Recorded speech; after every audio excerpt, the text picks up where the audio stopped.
Hi everyone, this is Veronica. आज हम Solomon islands की बात करेंगे क्योंकि वहाँ पे रिसेंटली कुछ कंट्रोवर्सी चल रही है। क्योंकि ये जो आइलैंड्स हैं, इन्होंने नेवल विजिट्स किसी भी देश के द्वारा उनको सस्पेंड कर दिया है। ऐसा क्यों किया है? ये इंडो पैसिफिक रीजन में आता है। क्या यहाँ पे चाइना का इन्फ्लुएंस है? यूएस यूके क्यों घबरा रहे हैं? तो ये सब यहाँ पे हम एनालाइज करने की कोशिश करेंगे। आप मुझसे क्वेरीज के लिए कनेक्ट कर सकते हैं टेलीग्राम चैनल पे, because I feel together we can make a huge difference. Now see, in print media अगर आप देखेंगे, इस तरह के न्यूज़ आपको देखने को मिलेंगे। Solomon islands bans all navy ships from entering it's ports, की यानी उन्होंने अपने पोर्ट पे किसी भी तरह की नेवी शिप आने से, डॉक करने से मना कर दिया है, क्योंकि एक नई प्रोसेस शुरू करने वाले हैं। और कई जगह हिंदू में आपको इस तरह के हेडलाइंस मिलेंगे। सो ये पूरा मसला क्या है? अब बेसिकली क्या हुआ यहाँ पे, कंट्रोवर्सी कहाँ से शुरू हुई कि यूएस और यूके की कुछ शिप्स थी जो इस पोर्ट पे आके डॉक होने वाली थी इस महीने की शुरुआत में, लास्ट मंथ की शुरुआत में, अगस्त। अब सोलोमन आइलैंड्स ने क्या किया कि टेम्पररीली ये सारी नेवी विजिट्स को, ये जो शिप्स हैं, इनको रोक दिया कि आप हमारे पोर्ट पे आके अपनी शिप को नहीं खड़ा कर सकते। अब ये जो कंट्री है ना, ये आइलैंड कंट्री है, this is the Pacific island country, क्योंकि ये पैसिफिक वाले रीजन में आती है। इनके जो प्रधानमंत्री हैं, उन्होंने ये अनाउंस किया, जैसे ही इन्होंने इन शिप्स को मना किया ना, उसके बाद इन्होंने अनाउंस किया कि नेवी शिप्स को यहाँ पे पोर्ट पे डॉक होना से रोका जाएगा, हमारे देश में रोका जाएगा। अब ऑब्जर्वर्स या एक्सपर्ट्स का क्या मानना है? क्योंकि जब एक देश इस तरह का कोई डिसीजन लेता है तो अलग अलग एनालिस्ट, एक्सपर्ट्स उस पर अपनी राय देते हैं। ऑब्जर्वर्स का मानना है कि ये चाइना का इन्फ्लुएंस है, कि चाइना के इन्फ्लुएंस में आके ये देश, ये आइलैंड देश ऐसा कर रहा है चाइना के इन्फ्लुएंस में। लेकिन क्या ये बात सही है? देखिए, कुछ भी हो सकता है, इसलिए हम दोनों तरफ के जो बयान हैं उनको यहाँ पे देखेंगे। आप मैप में, ग्लोब पे यहाँ पे देख सकते हैं, ये एरिया है पैसिफिक का, जहाँ पे आपको सोलोमन आइलैंड्स जो हैं वो देखने को मिलेंगे। और करीब से अगर आप पैसिफिक ओशन में देखेंगे, ये इधर सोलोमन सी, कोरल सी है, and here is your Pacific Ocean. So ये सोलोमन आइलैंड्स हैं जहाँ पे ये किस्सा हुआ। अब चाइना का क्या रोल है? देखिए, चाइना का अगर हम जहाँ तक जाने, चाइना का जो पैसिफिक में असर्शन है, इन्फ्लुएंस है, वो अपनी पावर वहाँ पे बढ़ाना चाहता है। तो आप मुझे बताइए, चाइना के इस असर्शन को, इस इन्फ्लुएंस को टैकल करने के लिए क्या बनाया गया था? एक ग्रुपिंग थी जो नॉन फॉर्मल अलायंस है, एक फॉर्मल अलायंस नहीं है, उसका क्या नाम है, हम उसके बारे में डिस्कस करेंगे। अब चाइना का रोल अगर हम बाकी देशों के साथ भी देखें तो चाइना अपना इन्फ्लुएंस कैसे क्रिएट कर रहा है कि बाकी देशों को उनका इंफ्रास्ट्रक्चर डेवलप करने के लिए बहुत बड़े बड़े लोन दे रहा है, छोटे छोटे देशों को। बाद में जब वो देश वो लोन रिपे नहीं कर पा रहे तो अपनी कंडीशन से उन देशों को, उनकी इकोनॉमी को वो यूज़ कर रहा है। ये चीज़ हम देख रहे हैं, चाइना ऑलरेडी ये चीज़ काफ़ी सारे देशों के साथ कर चुका है। अब इस साल के शुरू में सोलोमन आइलैंड्स का एक सिक्योरिटी अग्रीमेंट साइन होता है चाइना के साथ। और ये जो, याद रखिए, it is a security arrangement या अग्रीमेंट, जिसमें सोलोमन आइलैंड्स ने क्या किया? मदद मांगी बीजिंग से कि हमारा जो डोमेस्टिक इंटरनल सिक्योरिटी है उसको बहुत थ्रेट्स हैं, आप हमारी मदद कीजिए।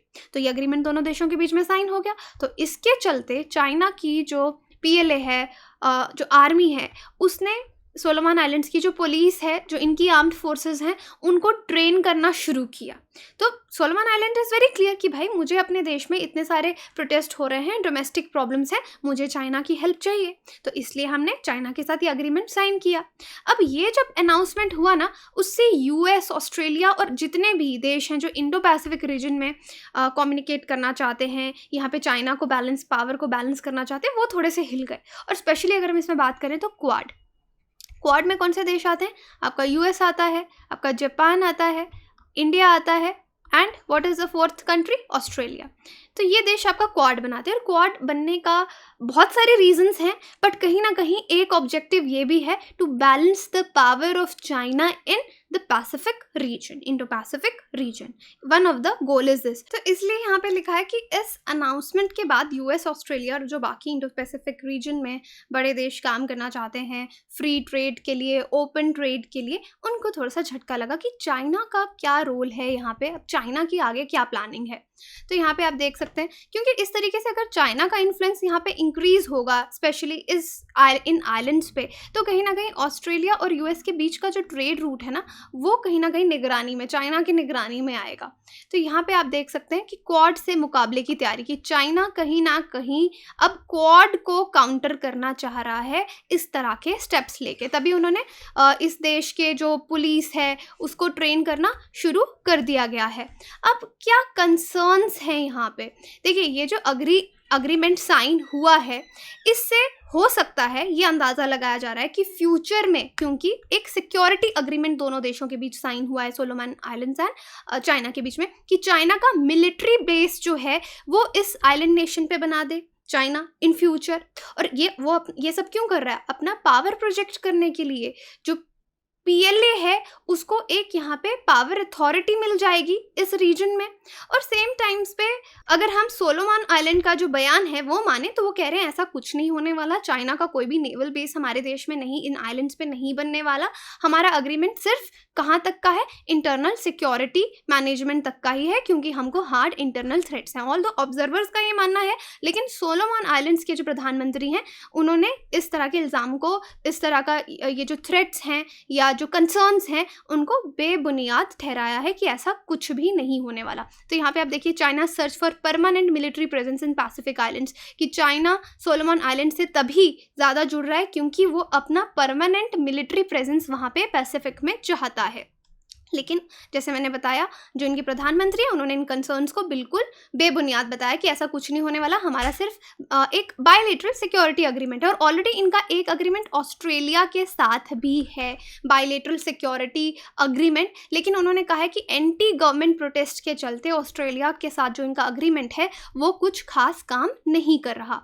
अब ये जो नया सिक्योरिटी पैक्ट है, it would not allow China to build military base, ये जो मैं आपको बता रही हूँ। अब देखिए, सोलोमन आइलैंड का स्टैंड मैं आपको बता चुकी कि उनके प्रधानमंत्री का इस क्या स्टैंड है, कि वो क्या स्टैंड ले रहे हैं। वो कह रहे हैं ये टोटल मिस इन्फॉर्मेशन है मीडिया रिपोर्ट्स में कि हमने सिर्फ यूएस और यूके को ब्लॉक किया है, ऐसा नहीं है। हमने किसी भी देश के जो नेवल शिप्स हैं उनको ब्लॉक किया है। यूएस यूके को ब्लॉक करने का मतलब ये था कि हमारे पेपर वर्क में बहुत ज़्यादा टाइम लग रहा था, जिस वजह से ये मैकेनिज्म ब्लॉक हो गया, वो डॉक नहीं कर पाए, उनको रोक दिया गया।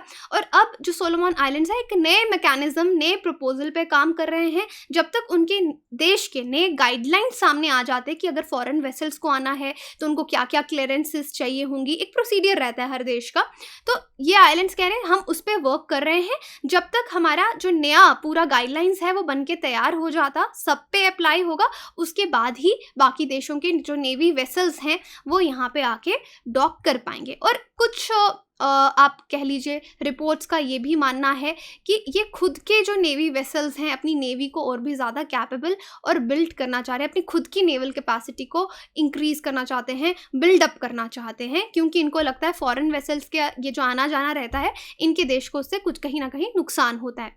अब चाइना का ग्रोइंग इन्फ्लुएंस, देखिए दो चीज़ें हो सकती हैं। एक चीज़ कि चाइना ऐसा क्यों कर रहा है, क्वाड को काउंटर करने के लिए।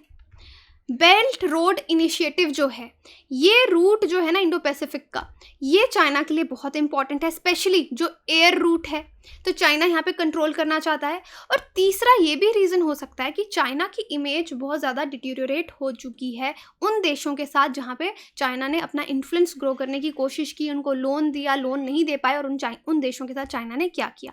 और उस चीज़ को बैलेंस करने के लिए कि नहीं हम एक अच्छे देश हैं, ये सोलोमन आइलैंड्स के साथ इस पैक्ट में आए। तो तीनों में से कोई भी चीज़ हो सकती है, बट जो भी हो चाइना का इन्फ्लुएंस जो है वो इन देशों पे इंक्रीज हो रहा है। अब सोलोमन आइलैंड अगर आप देखेंगे ना, ये एक बहुत ही स्ट्रैटेजिक लोकेशन पे है। स्ट्रैटेजिक लोकेशन इसको इसलिए कहा जा रहा है क्योंकि पैसिफिक में चाइना को एक बहुत ही एडवांटेजियस प्लेस मिल जाएगी। कल को कुछ भी होता है, चाहे आप एयर बेसिस के हिसाब से बात कर लीजिए, नेवल बेसिस के हिसाब से बात कर लीजिए, इनको एक अच्छा बेस मिल जाएगा रिप्लेनिशमेंट के लिए। तो ये जो आइलैंड्स हैं ये बहुत ही स्ट्रैटेजिक लोकेशन पे यहाँ पे हैं।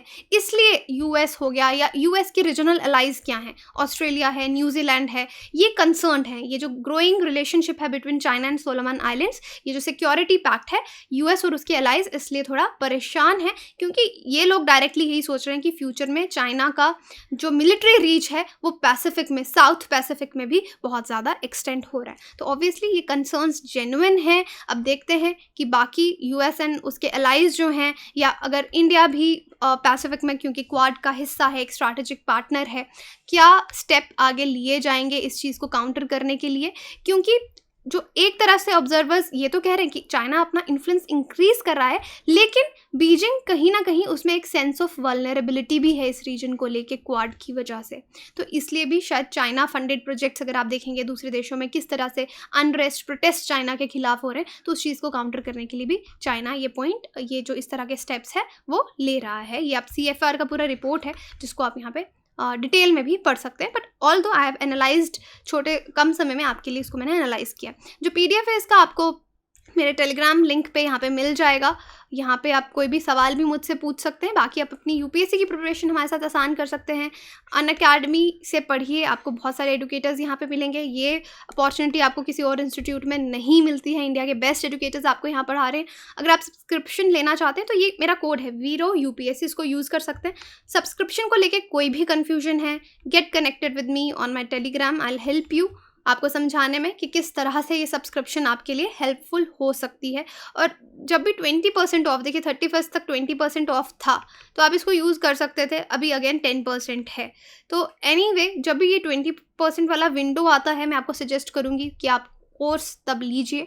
अब UPSC एडुक्वेस्ट में आप पार्ट ले सकते हैं और बहुत सारे प्राइजेस जो है वो जीत सकते हैं। जैसे देखिए एक ये पिक्चर है, क्या आप इसमें गेस कर सकते हैं ये कौन सा एस्ट्रोनॉमिकल मिशन यहाँ पे डिपिक्ट किया गया है?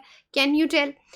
इस तरह से 18,000 के प्राइजेस आपको मिलेंगे। आप डिस्क्रिप्शन में जाके इसको अटेम्प्ट कीजिए, बेल आइकन दबाइए, गूगल फॉर्म भरिए। 4 सितंबर को इसके रिजल्ट्स जो हैं वो बताए जाएंगे। डाउट दरबार भी आपका लग रहा है, 30 अगस्त तो हो गया, 1 सितंबर आज 7 बजे है पॉलिटी आयर करंट अफेयर्स का, तो आप यहाँ पे फ्री में अपने डाउट सॉल्व करवा सकते हैं। बाकी GS कॉम्बैट के बारे में आप जानते ही हैं, one stop solution for prelims preparation. जब तक आप कोई टेस्ट नहीं देंगे आप अपनी प्रिपरेशन को असेस नहीं कर सकते हैं। इनकेस आप सब्सक्रिप्शन 2 साल की लेते हैं या 2 साल से ज़्यादा और अपने रिजल्ट से सेटिस्फाई नहीं होते, तो 1 साल का एक्सटेंशन जो है वो आपको अनअकैडमी की तरफ से दिया जाएगा। सो get your subscription, code use कर सकते हैं वीरो UPSC। Thank you so much.